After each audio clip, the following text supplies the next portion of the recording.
하나님 말씀은 신약 성경 313페이지 에베소서 3장 14절 말씀입니다. 에베소서 3장 14절로 19절 말씀까지 봉독합니다. 14절 말씀부터 봅니다. 이러함으로 내가 하늘과 땅에 있는 각 족속에게 이름을 주신 아버지 앞에 무릎을 꿇고 비노니 그 영광의 풍성을 따라 그의 성령으로 말미암아 너희 속 사람을 능력으로 강건하게 하옵시며 믿음으로 말미암아 그리스도께서 너희 마음에 계시게 하옵시고 너희가 사랑 가운데서 뿌리가 박히고 터가 굳어져서 능히 모든 성도와 함께 지식에 넘치는 그리스도의 사랑을 알아 그 넓이와 길이와 높이와 깊이가 어떠함을 깨달아 하나님의 모든 충만하신 것으로 너희에게 충만하게 하시기를 구하노라. 오늘 우리가 생각할 말씀은 이제 14절로 19절까지 읽은 본문 말씀입니다. 아마 여기에 있는 내용은 상당히 우리가 좀 심각하게 그리고 좀 더 기대를 가지고 들으셔도 좋을 줄로 압니다. 여러 시간에 걸쳐서 14절에서 19절까지 하겠습니다만은 이 안에 있는 내용들은 신앙이라는 것이 얼마나 풍성하고 깊은가 하는 것을 우리에게 아마 대표적으로 알려주는 말씀이 될 겁니다. 여러분 자녀들이 몇 살부터 사랑을 합니까? 요새 뭐든가요? 스포츠 서울에 뭐든가요? 스타들이 쓰는 나의 비밀인가? 그런 난이 있는데요. 이미숙 씨가 쓴 게 있습니다. 근데 이미숙 씨가 누군지 잘 몰라요. 이미자 씨 동생인가? 아마 그런 모양인데. 그분, 국민학교 때인가, 중학교 때인가 선생님을 좋아했대요. 그것도 사랑이겠죠. 그래서 제가 그런 질문을 하는 겁니다.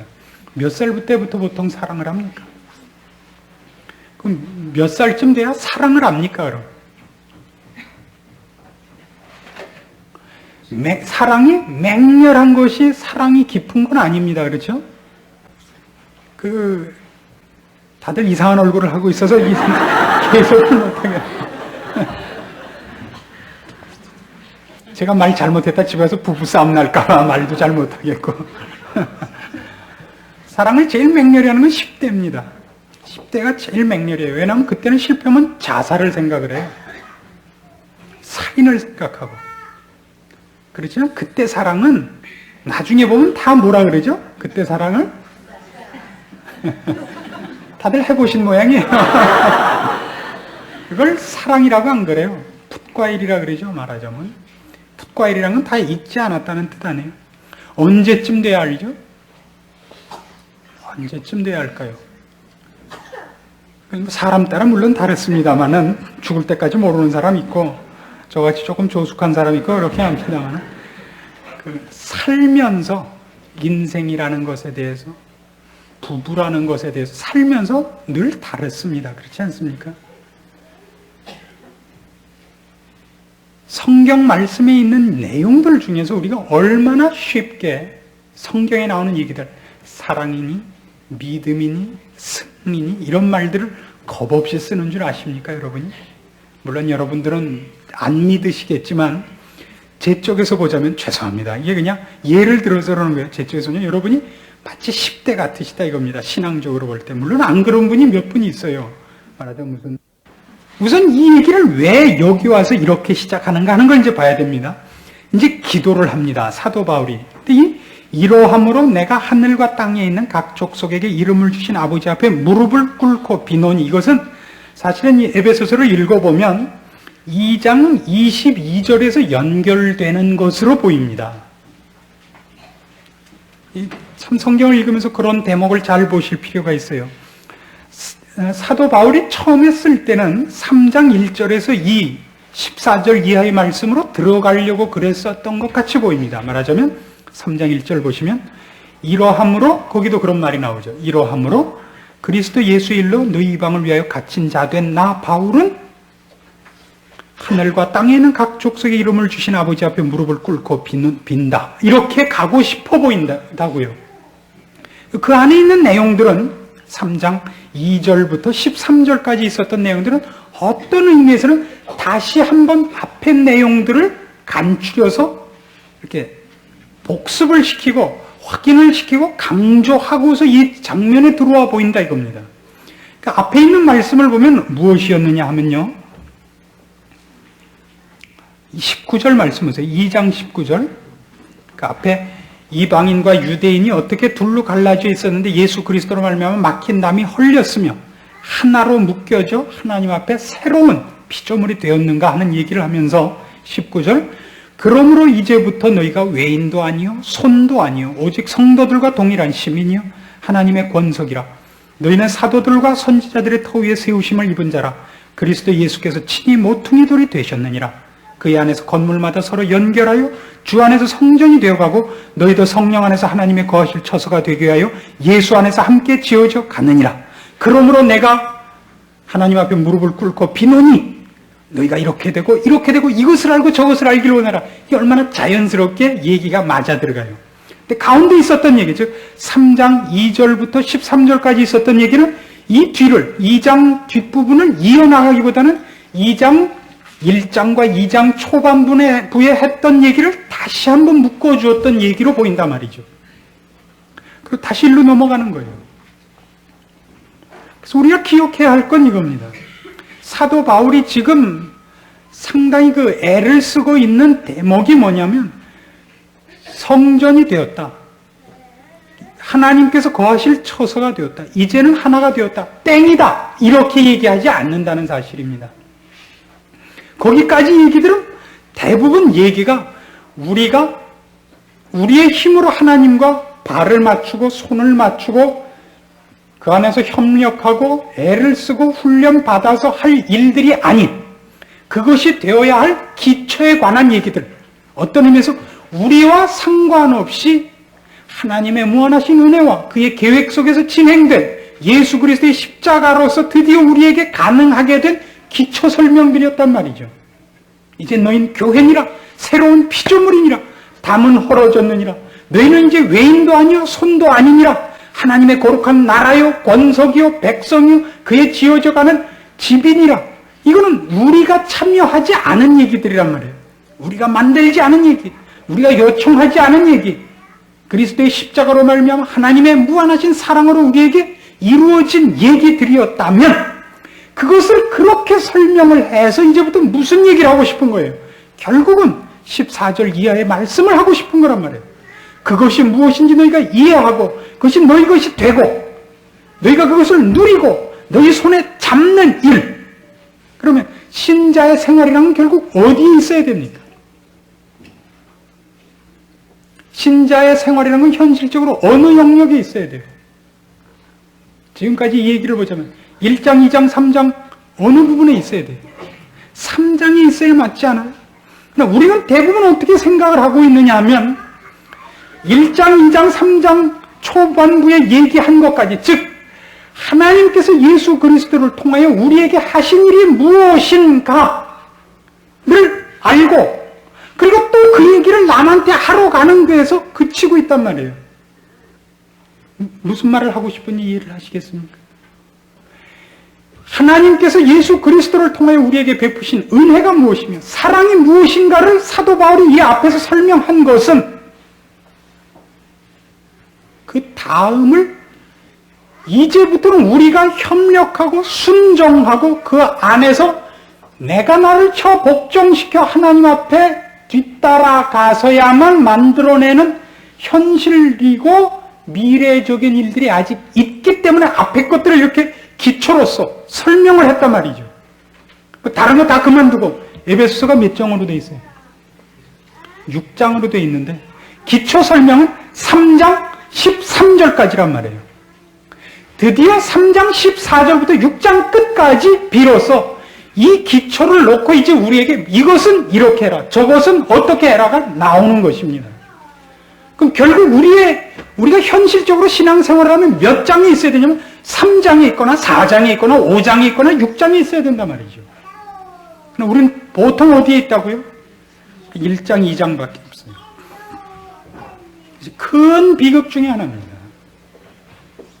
여러분, 에베소서 그러면 제일 많이 생각나는 게 어느 구절입니까? 에베소서 그러면 제일 많이 생각나는 구절. 뭐가 생각나십니까? 에베소서에서 제일 많이 생각나는 게 뭐냐, 그러니까 이런 사람 있죠. 하나님이 세상을 이처럼 사랑하사.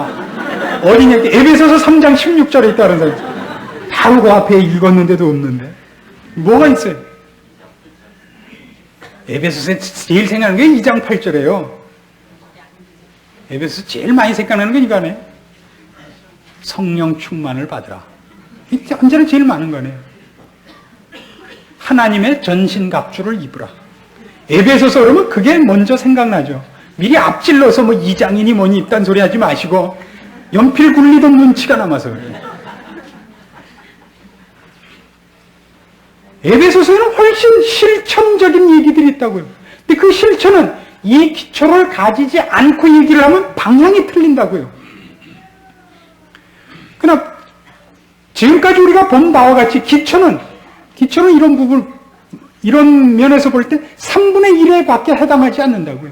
3분의 2에 해당하는 부분은 이제부터 드디어 어떻게 하라 할 거예요. 쉽게 예를 들면 4장만 가도 이래요. 4장 25절 가보십시오. 그런즉 거짓을 버리고 각각 그 이웃으로 더불어 참된 것을 말하라. 26절 분을 내어도 죄를 짓지 말라. 그죠? 28절 도적질하는 자는 다시 도적질하지 말고 돌이켜 빈궁한 자에게 구제할 것이 있게하여 제 손으로 수고하여 선한 일을 하라. 더러운 말은 입 밖에도 내지 말라. 5장에 가면 어떻게 돼 있어요? 여러분 잘 아는 것 같이 16절 세월을 아끼라. 때가 악하니라. 어리석은 자가 되지 말라. 18절 가면 술 취하지 말라. 성령 충만을 받으라. 그 다음에 22절 이하에 가면 아내들아 어떻게 해라. 남편들아 어떻게 해라. 나온다고요. 자녀들아 어떻게 해라. 부모들아 어떻게 해라. 그렇죠. 이 6장 가면 우리가 잘 아는 것 같이 전신갑주를 입으라. 싸우라. 이런 얘기들이 드디어 나온단 말이에요. 우리의 신앙생활은 훨씬 이런 부분은 없단 말이죠. 있다 하더라도 제가 보면 아직은 그 급수가 틀리는 것 같아요. 10대 가지는 사랑 같단 말이죠.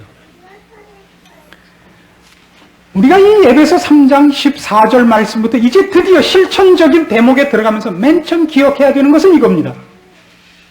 우리가 알고 있는 것이 아니라는 겸손함을 가질 필요가 있습니다.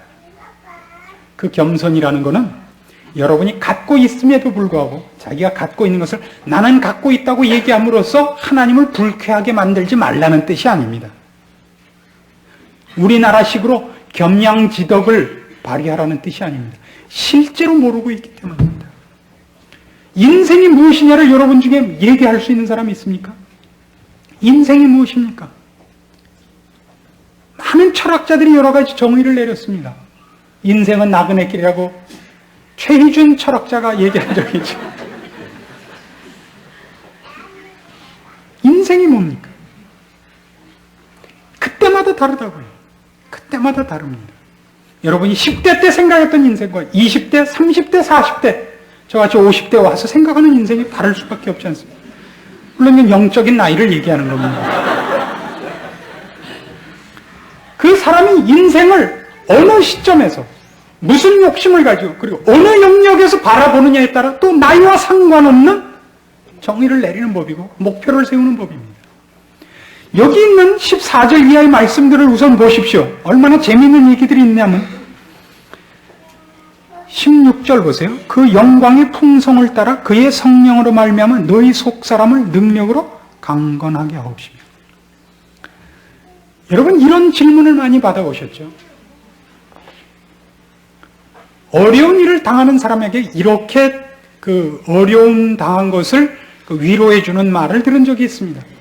예수를 믿으시죠? 네, 믿습니다. 지금 죽어도 천국 갈 거 믿으시죠? 네, 믿습니다. 근데 왜 떨어요? 그럼 여러분 할 말이 있어요? 말이 맞죠? 아니요. 그것이 전 인생의 유일한 무기여서는 안 됩니다. 그건 마치 뭐와 같으냐 하면 그림을 먹물로밖에 그릴 수 없는 것과 똑같습니다. 그건 가난한 겁니다. 옛날에 크레파스가 좋으냐 나쁘냐는 무엇으로 판가름했죠? 가지수가 몇 개냐예요. 크레파스 12가지 색으로는 그림을 다 그릴 수가 없어요. 12가지 색 갖고 그릴 수 있는 그림이 뭡니까? 12가지 색으로 그릴 수 있는 그림. 소방서가 불난 집 불 끄는 거. 확실하게 12가지 색으로 그릴 수 있습니다. 빨간색과 까만색만 있으면 되니까. 그러나 이 단풍 든 가을을 그리려면 12가지 색으로 모자랍니다. 그래서 그때 최고의 소원은 16가지 색 갖는 거였습니다. 16가지 색으로도 물론 모자랍니다. 어느 날 친구가 자기 아버지가 일본에서 사다 준 32가지 크레파스를 갖고 오면 약호 죽는 거죠. 그러나 그래도 괜찮은 게 일주일이 안 돼서 그 크레파스는 꼭 중요한 색이 없어집니다. 그리고 모두가 자기 크레파스 12개 말고 하나씩 다 있어요. 13가지예요. 국산표 크레파스에 일제가 하나씩 있는데 껍질은 벗겨져 있어요. 색감이 분명히 다른데 원래 내 건 13개였다는 거예요. 케이스 뜯어놓고 예를 들다가 줄기를 까먹을 때가 있는 걸 용서하십시오.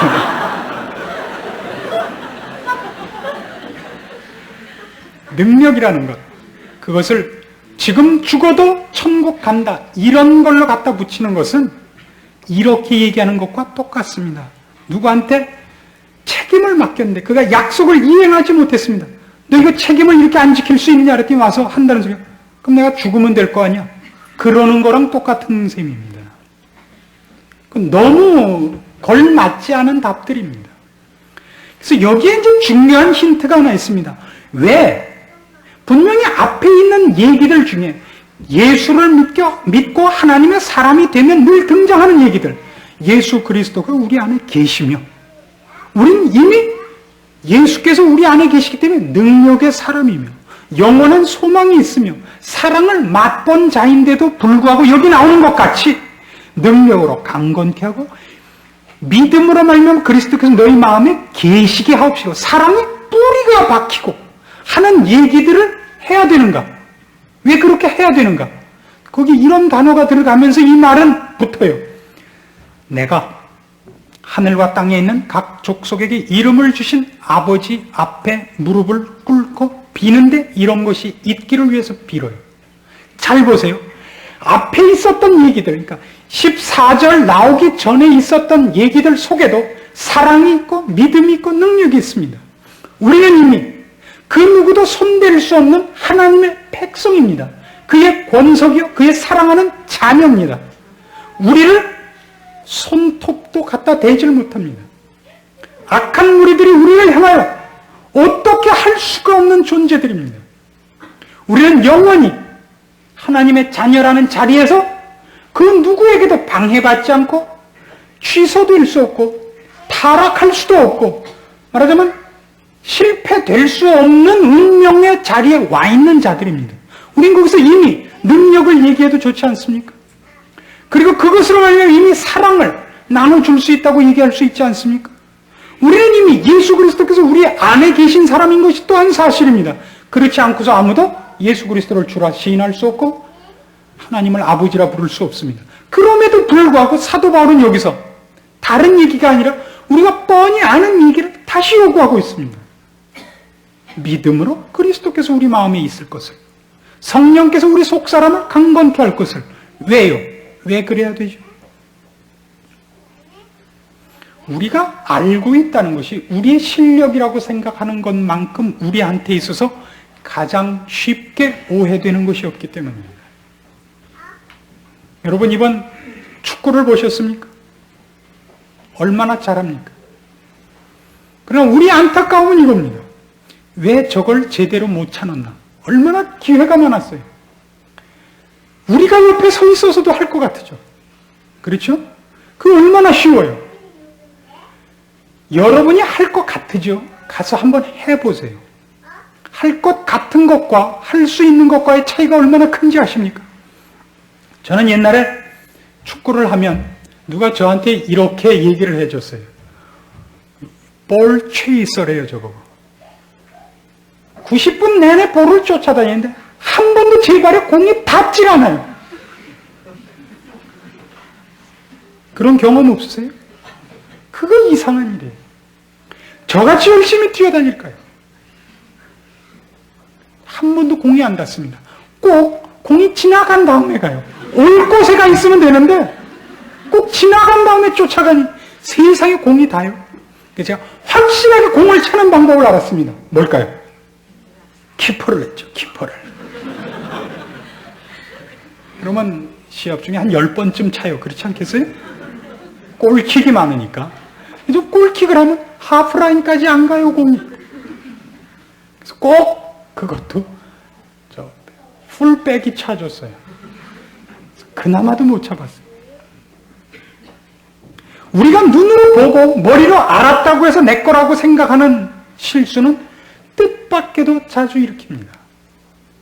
그래서 하나님께서는 여러분이 저는 이제 됐습니다. 이만하면 제가 압니다. 그런 걸 하나님께서 안 믿으셔요. 하나님이 안 그렇겠어요? 여러분보다 머리큐가 얼마나 좋으세요? 척 아시죠? 그러니까 그래. 하나님이 참 인품이 있으시죠. 우리가 주여 이제 주를 위해 제가 죽는데도 이 사람들은 다 버릴지라도 가겠습니다. 그래. 너 같은 애가 없지. 그럼. 그리고 따로 닭 성대를 튼튼하게 해놓으셨다가 짠 하고 쳐다보셨죠. 우리를 확인시켜 주십니다. 그래서 베드로가 확인한 것 같이 예수님께서 물으셨을 때 네가 나를 사랑하느냐? 주여 제가 주를 사랑하는지 주께서 아시나이다. 우리가 사랑한다고 하는 것이 나로서는 지금 최선의 진심이지만 그게 어느 만큼의 수준인가는 우리로서는 감히 모르겠는 거예요. 왜요? 우린 자기가 올라와 있는 수준에서밖에 못 보니까, 위에 있는 건 안 보이니까, 올라가 보지 못한 산이니까 자기는 산 꼭대기에 와 있지만 있는 산을 올라간 게 아니라 자기가 만든 산 위에 와 있단 말이에요. 나는 제일 높은 산에 와 있습니다. 저보다 높은 데 간 사람은 없습니다라고 외치지만 그거는 있는 산을 올라간 게 아니라 지가 만든 산 꼭대기에 와 있을 뿐이란 말이에요. 내가 제일 높은 데 있다. 그런 소리를 하고 있는 것에 불과하다고요. 신앙 가운데서 우리는 그 산이 높아지는 경험을 해야 됩니다. 더 높은 데 올라갈 때 있는 것이 아니라 자기가 올라간 산봉우리가 높아진다는 것을 아셔야 됩니다. 늘 똑같은 소리입니다. 같은 믿음, 같은 사랑, 같은 인내, 같은 충성인데 각자의 수준에 따라서 다릅니다. 예수님께서 이렇게 얘기를 하셨죠. 어떤 사람이 한 사람에게 2만 원을 빚을 졌습니다. 근데 그 남에게 2만 원 빚진 사람이 비유가 어떻게 됐죠? 남에게 2만 원 빚진 사람이 남에게 2억을 빚진 사람이 또 다른 사람한테 2만 원을 구워줬습니다. 근데 2억 빚진 거를 탕감받았습니다. 근데 2만 원 빚진 것을 탕감해 주지 않자 이 사람이 어떻게 됐죠? 첫 사람에게 잡혀갔다고 되어 있습니다. 그때 이걸 비유를 하기 위해서 나온 겁니다. 2억을 탕감받은 사람과 만약 2만 원을 탕감받은 사람이 동시에 다른 사람이 둘이 있다면 어느 쪽이 더 감사가 크겠습니까? 큰 쪽이 큽니다. 2억을 탕감받은 사람과 2만 원을 탕감받은 사람은 얘기가 다릅니다. 근데 2억을 탕감받은 사람이 2만 원을 탕감해 주지 않으면 그 사람이 자기가 받은 2억의 탕감을 어느 만큼 값어치로도 모른다는 얘기예요. 2만 원짜리로도 모른다는 거예요. 그것은 이 사람이 여기에 대해서 전혀 이해하지 못하고 있다는 뜻이 되기 때문에 탕감을 취소하고 다시 벌주로 잡아갔다고 비유를 들고 있습니다. 이 얘기는 재미있습니다. 한 사람이 느끼는 정도가 그의 경험과 신앙의 수준에 따라서 감사와 탕감과 은혜, 긍휼에 관한 것이 2만 원짜리가 있고 2억짜리가 있다 그래요. 운명적으로 누구는 2만 원짜리가 있고 누구는 2억짜리가 있다는 뜻이 아니라 그리스도의 풍성, 그리스도의 긍휼은 결국 누구에게나 그런 의미에서 무한한 것입니다. 우리는 어느 날 2만 원짜리를 탕감받은 수준에서 모든 것을 안다고 쉽게 얘기해버리고 거기서 서버릴 위험성이 있다는 얘기를 하고 있습니다. 사도 바울의 경고는 이겁니다. 거기가 다 아니다 이거죠. 더 있단 말입니다. 너희가 알고 있는 것, 너희가 머릿속으로 이해하고 있는 것을 가지고 중단하지 말고, 여기가 중요한 대목이에요. 여기서 중단해서 이제부터는 다 알았으니까 요것을 설명하는 것이 인생이라고 생각하지 말고, 이제까지 알고 경험한 것을 근거로 해서 그리스도의 풍성한 하나님의 충만함을 끝까지 맛보는 인생이 되란 말이에요. 무슨 말인지 아시겠어요? 몰라도 올 수 없어요. 이 얘기가 어떻게 가나 보세요. 14절부터 계속된 얘기들이 19절로 가보세요. 그 넓이와 길이와 높이와 깊이가 어떠함을 깨달아 하나님의 모든 충만하신 것으로 너희에게 충만하게 하시기를 구하노라요. 제가 하고 싶은 얘기를 이해하시겠습니까? 우린 너무 쉽단 말이에요. 내가 경험한 대목 여기까지 해가지고 그걸 묶어서 여러분 보고 세일즈 하라고 요구하는 것이 신앙생활은 아니다 이겁니다. 여러분이 지금 갖고 있는 감격이 가짜라는 얘기가 아닙니다. 여러분이 나는 이제 더 이상 놀랄 게 없어라고 얘기하셨습니까? 그럼 그건 무슨 얘기가 되냐면 하나님이 여러분만 하다는 얘기밖에 안 됩니다. 제발 그런 꿈에라도 해서는 안 되는 얘기를 쉽게 하지 마십시오. 하나님의 풍성과 하나님의 깊이와 넓이에 대해서 우리는 가도 끝이 없는 무슨 유행가가 아시겠어요? 이거를 제가 읽은 책 중에는 이렇게 설명한 것이 있습니다. Ever going on. 우리말로 뭐라고 번역하면 좋겠습니까? 귀국한 지 얼마 안 돼가지고 한국말이 잘 생각이 안 나서. Ever going on.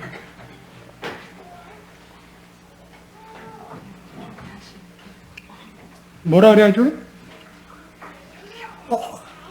그걸 꼭 하려고 그럴 필요가 있어요. 뭔지 하여튼 알겠죠, 그래도. 말로 다 할 필요는 없잖아요. 그분이 그 표현 중에 이렇게 또 하나를 표현을 했습니다. 내가 어떤 땐 신앙생활을 하다가 저 앞에 이렇게 보인대요. 저기까지 가면 끝이구나.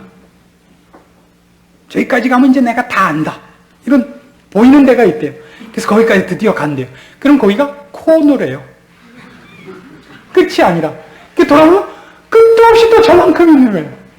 그래서 보이지 않는 게 도대체 어디까지 가야 되는지를 가고 가다 보면 끝이 보인대요. 그래서 드디어 내가 이제는 여기까지 왔구나.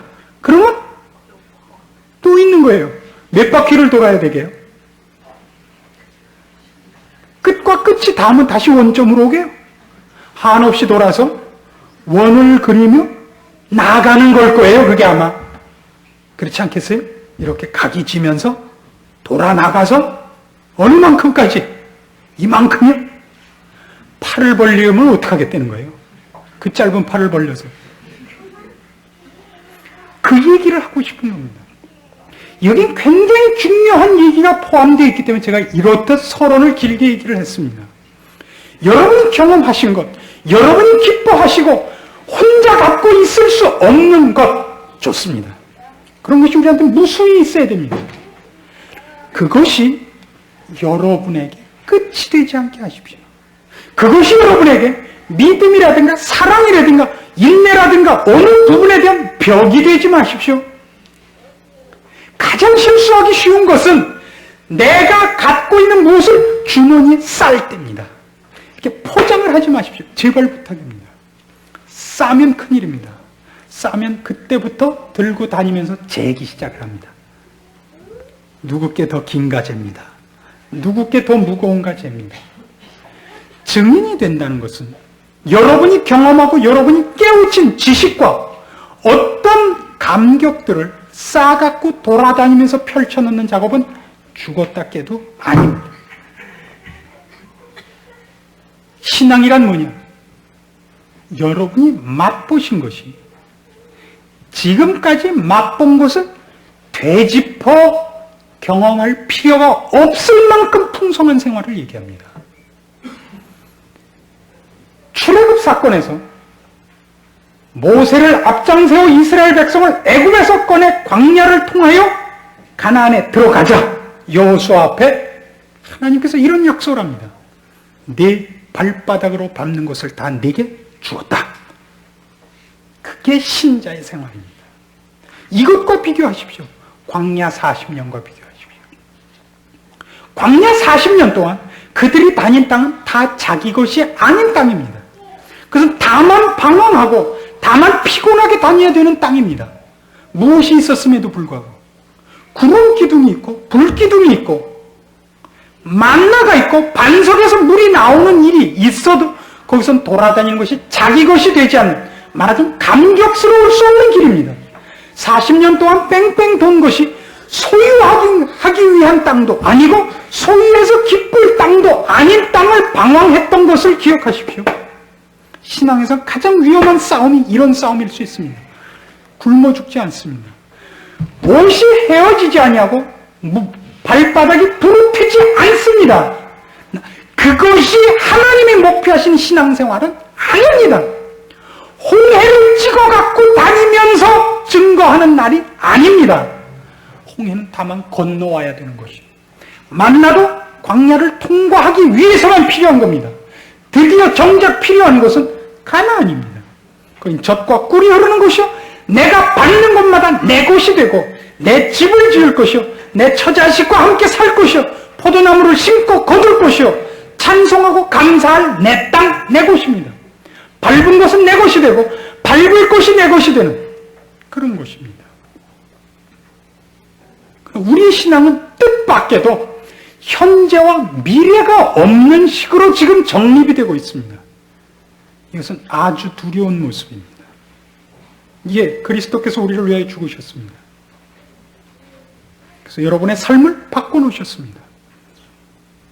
우리는 죽었던 자리에서 이제 살아났습니다. 영원한 죄의 자녀로부터, 형벌받을 자녀로부터 이제 영원한 나라에 갈 신분을 획득했습니다. 하나님의 자녀입니다. 하나님이 나와 함께 하십니다.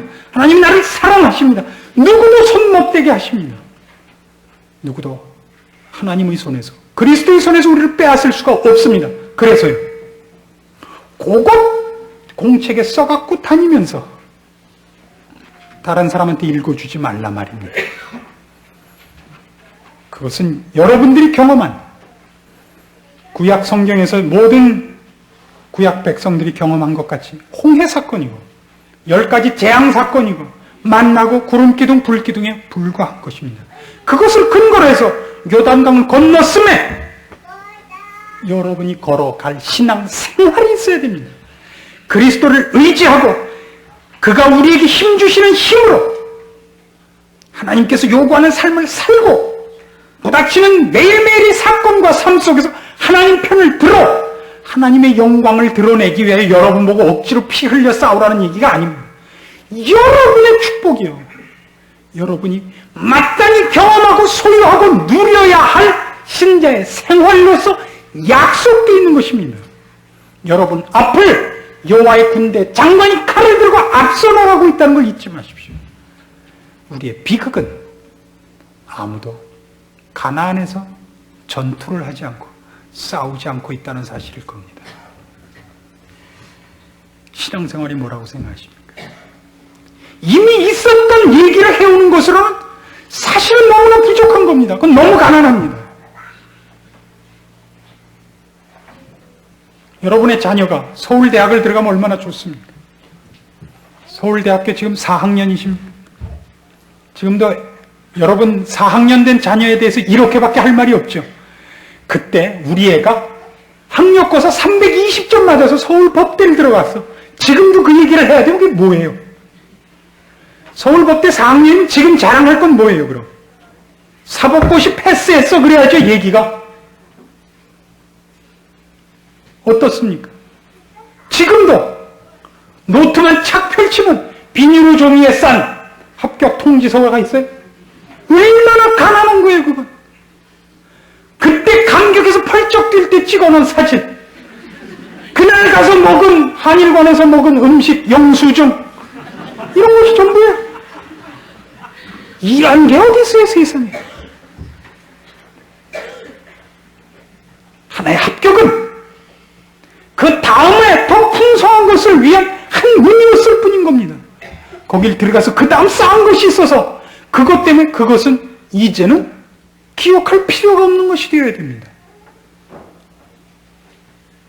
졸업하고 나서 서울대학교 톱으로 졸업했다고 얘기하는 것만큼 또 우스운 게 없죠. 아무에게도 인정받지 못하고 아무하고도 친하지 못하고 혼자서 자기 집 방 벽에다가 졸업 증명서하고 1등으로 졸업해갖고 받은 상장하고 대통령하고 사진 찍은 거 하고 놓고 매일 그것만 인상 쓰고 쳐다봐요. 지나가는 사람 붙잡아 들어와갖고 내가 이런 걸 받았다고 악을 쓰고 증명을 하고 그것만큼 가난한 건 없습니다. 그런 상장은 코 풀어버리시고 지금 자랑할 게 있어야죠. 지금 걸음에 대해서, 지금 삶에 대해서, 지금 누릴 수 있었던 이것이 근거가 돼서 얘기했다고 하기 위해서 근거가 동원돼야지. 자랑할 것이 아직도 그것밖에 없다면 얼마나 가난한 겁니까? 신앙생활은 그러기 쉽습니다. 거기에 가장 크게 동원돼야 하는 것이 이제 결론으로 남은 이 얘기입니다. 기도입니다. 참으로 놀라운 일이죠. 거기서 기도입니다. 우리는 예수 그리스도를 아는 것이 우리의 능력으로, 우리의 지혜로 아는 것이 아니라는 것을 인정합니다. 하나님의 크신 은혜로 그것이 된 줄로 압니다. 우리는 여기 하나님의 말씀이 생명과 진리에 관한 기록들이 있음에도 불구하고 하나님께서 함께 하시고 성령님께서 우리를 감동시키지 않는 한 이것을 읽는 자가 그 말이 무엇인지를 깨닫지 못한다는 걸 인정합니다. 그럼에도 불구하고 우리는 우리의 삶 속에서 이 약속되고 기대해도 좋은 이 풍성한 미래에 대하여 그것들을 놓치지 않고 걷게 해달라는 기도를 우리는 참으로 해보지 못한 족속들인 것을 고백해야 됩니다. 여러분의 기도의 제목이 무엇이어야 마땅하다고 생각하십니까? 여러분에게 지금 떨어진 위기와 재난에 관한 기도만 하지 마십시오. 마땅히 누려야 할 것들이 이렇게 새카맣겠는데 우리는 못 보고 지나가는 겁니다. 손만 내밀어도 걸릴 것을 손을 내밀지 못합니다. 못 보고 있습니다. 모르고 있습니다. 어떻게 우리 것을 만들어야 되는지를 모르고 있습니다. 오죽하면 요한계시록식으로 얘기하자면 7교회에 보내는 편지에 대하여 매 편지마다 끝이 이런 후렴으로 끝납니다. 귀 있는 자는 성령이 교회들에게 하시는 말씀을 들을지어다. 우리에게 오늘 필요한 건 그겁니다. 듣게 해달라고 기도하십시오. 보게 해달라고 기도하십시오. 놓치지 않고 소유할 수 있게 해달라고 기도하십시오. 우리는 이 하나님께서 우리에게 약속한 인생들, 신앙생활이라는 것이 갖는 그 엄청난 약속들과 기대해도 좋은 축복들에 대해서는 전혀 욕심이 없고 관심이 없고 이제는 잊어버려야 되고 발을 빼야 할 문제들에 대하여 아직도 끊임없는 욕심을 갖고 있어서 모든 기도가 글로 가 있는 겁니다. 그러니 어떻게 우리의 신앙생활이 하나님 보시기에 아름다우며 우리에게 축복될 것들이 쌓이겠습니까? 그래 놓고는 언제나 이렇게 와서 하소연합니다.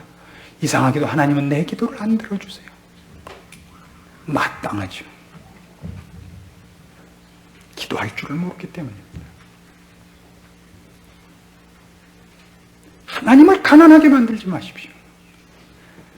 여러분의 영적인 무지에 대하여 통탄하셔야 됩니다. 이건 회개할 문제가 아닙니다. 저는 여러분이 회개할까 봐 제일 걱정이 됩니다. 회개하면 울고 끝이에요. 이거는 눈을 부릅뜨고 귀를 기울여야지. 여러분이 큰 소리에서 울면 아무것도 안 들려요. 하나님 지금 어디로 가는데 엉엉 울고 잘못했다 회개하고 아주 망한 적이 한두 번이 아니에요. 정신 좀 챙기세요. 하나님의 풍성하심과 그가 그의 자녀들에게 베푼 그 충만한 것들을 마땅히 누려야 하는 이 일들을 여러분 놓치고 사는 데 대해 제발 억울해하십시오. 부끄러워하라 그러지 않습니다. 부끄러워하려면 또 잘못했다고만 그래요. 잘못했습니다를 하라는 게 억울해하시고 안타까워하시고 일을 가십시오. 놓친 것만큼 손해입니다. 이것이 하나님이 그의 자녀들에게 약속하신 것들입니다. 신자의 삶을 누가 어렵다고만 얘기합니까? 신자의 삶을 누가 부정적으로만 얘기를 합니까? 그것은 아무도 뺏을 수 없는, 하나님 안에서 모든 신자들이 얼마든지 누구든지 언제나 누릴 수 있는 엄청난 약속들입니다. 오죽하면 여러분 잘 아시는 것 같이 데살로니가전서 5장 16절 이하에 그렇게 약속했죠. 어떻게 되죠? 항상 기뻐하라. 쉬지 말고 기도하라. 범사에 감사하라. 하나님이 우리 보고 기뻐하라 그러고 감사하라는 게 아니에요. 항상 기뻐하라. 쉬지 말고 기도하라. 범사에 감사하라. 이는 그리스도 예수 안에서 너희를 향하신 하나님의 뜻이니라. 그 얘기는 항상 기뻐하라는 것, 항상 기뻐할 것이 있게 하겠다는 것이고, 쉬지 말고 기도하는 것, 무슨 소리든지 들으시겠다는 것이고, 범사에 감사하는 건 아무리 사소한 것도 간섭하시겠다는 약속 아닙니까? 아니, 기독교가 우리끼리 모여서 기쁘자 그러는 종교라면, 아니, 흑인들 불 펴놓고 으쌰으쌰하는 거 뭐가 달라요? 얼마나 멋있어요. 그러죠. 우리는 갑자기 그 단어에서 기쁨과 감사가 아니라 항상 쉬지 말고 범사라는 단어가 들어오는 거예요. 얼마나 대단해요. 항상, 그렇죠? 쉬지 말고 범사에 특별할 때 비상심한 말고 모든 일에 하나님은 우리의 만족할 만한 하나님이시고 아버지십니다. 제발 여러분의 이익을 위하여 신앙생활을 소홀히 하지 마십시오. 지옥 갈까봐 쪽 아닙니다. 오늘은 여러분의 이익과 만족과 자랑과 축복과 감사를 위하여, 여러분의 부유함을 위하여 하나님의 말씀을 근거로 하여 권면하는 것입니다. 기도하십시다. 하나님 아버지의 은혜를 감사합니다. 아버지께서 우리에게 약속하신 모든 축복들을 우리가 보지 못하며 알지 못하며 구할 줄 모르는 것을 주의 말씀을 따라 살펴보았습니다. 부유하신 하나님을 우리의 무지를 인하여 가난하게 만들었고, 풍성하신 하나님을 우리의 미련함을 인하여 우리의 불평의 대상으로 삼은 것을 오늘 이 시간 분명하게 깨닫습니다. 마음껏 기도할 수 있게 하옵시고, 기대하며 살게 하옵시고, 누리며 찬송하며 감사하며 이웃을 놀래키며 살 수 있는 인생이 우리에게 약속된 줄 알고 승리하는 생활을 이제 소유케 하시옵소서. 아버지께서 함께 하심으로 오늘도 우리가 주의 이 귀한 말씀을 받았사오니 놓치지 말게 하옵시고, 세상의 유혹과 핍박을 인하여 이 복된 것들을 빼앗기는 자리에 서지 않게 하시옵소서. 예수님의 이름으로 기도합니다. 아멘.